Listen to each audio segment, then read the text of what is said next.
Sebelum kita lanjut mengenai UUD 45, kita bahas dulu apa sih tujuan KUA atau Kantor Urusan Agama untuk Masyarakat. Kata KUA itu apa yang ada di pikiran kamu? Satu kata aja. Apa? Nikah. Iya.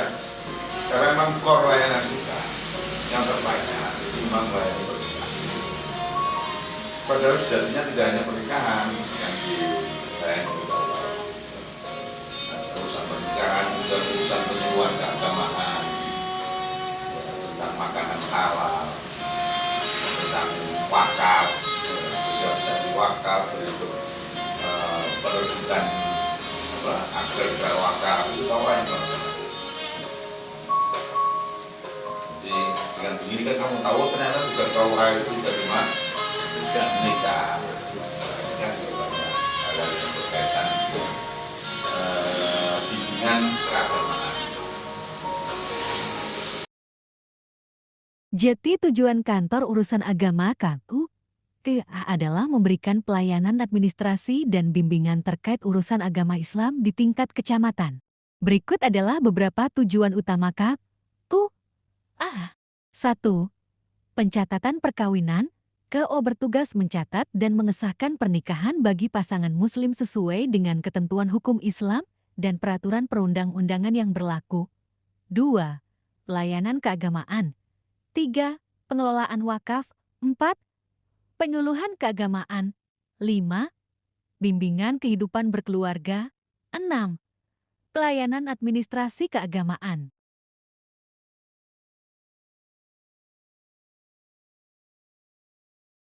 Dalam menerapkan pasal 28 bid ayat 1 KUA sebagai tempat penyuluhan agama, yaitu di mana seseorang warga negara berhak membentuk keluarga dan melanjutkan keturunan melalui perkawinan yang sah. Namun banyak orang yang belum mengerti dari ayat tersebut. Mari kita simak penjelasan dari Bapak Ketua KUA Kecamatan Merakura. Kemudian kalau ditanyakan bagaimana kaitannya dengan pelaksanaan Undang-Undang Dasar Pasal 28 ayat 1, justru berada KUA itu sebagai salah satu implementasi, sebagai salah satu panjangan utang negara untuk melaksanakan pernikahan warga Muslim. Karena yang non-Muslim, sementara ini yang non-Muslim ya, itu pencatatan nikahnya di catatan sipil, tidak di KUA. Jadi selama ini walaupun ada wacana untuk KUA itu bisa mencatatkan pernikahan semua agama, tapi sampai hari ini belum ada detail aturannya. Jadi kalau non-Muslim itu nggak punya akte nikah? Ada akte nikah, tapi yang menerbitkan catatan sipil. Nah, tercapil kan jauh. Jadi justru untuk mewujudkan perkawinan yang sah menurut undang-undang, pelaksanaannya ya KUA untuk yang Muslim, untuk yang non Muslim di catatan sipil.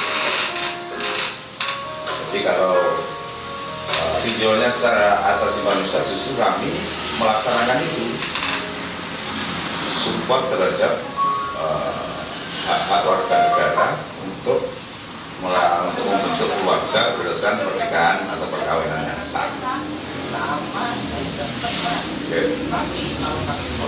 Yang kedua, bagaimana KUA menjamin hak seseorang untuk berkeluarga? Semua warga negara yang Muslim berhak untuk menikah di KUA. Tentu semuanya ada aturannya.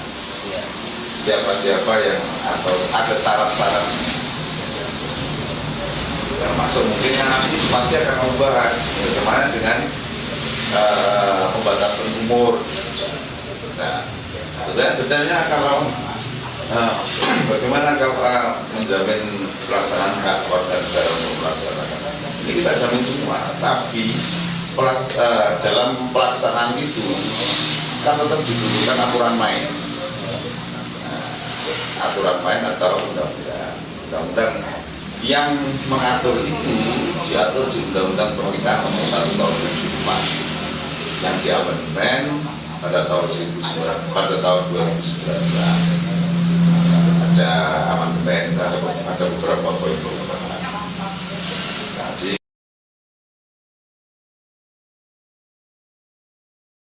Jeti dalam pasal 28 bit ayat 1K. Cuma mengesahkan pernikahan orang Islam saja. Jeti orang Indonesia yang non-muslim tidak menikah di kantor urusan agama KUA, melainkan melalui lembaga yang sesuai dengan agama dan kepercayaan mereka.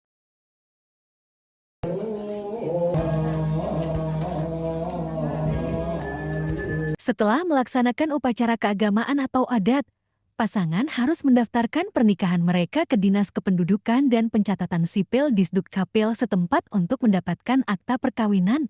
Ini adalah dokumen resmi yang mengesahkan pernikahan secara hukum di Indonesia.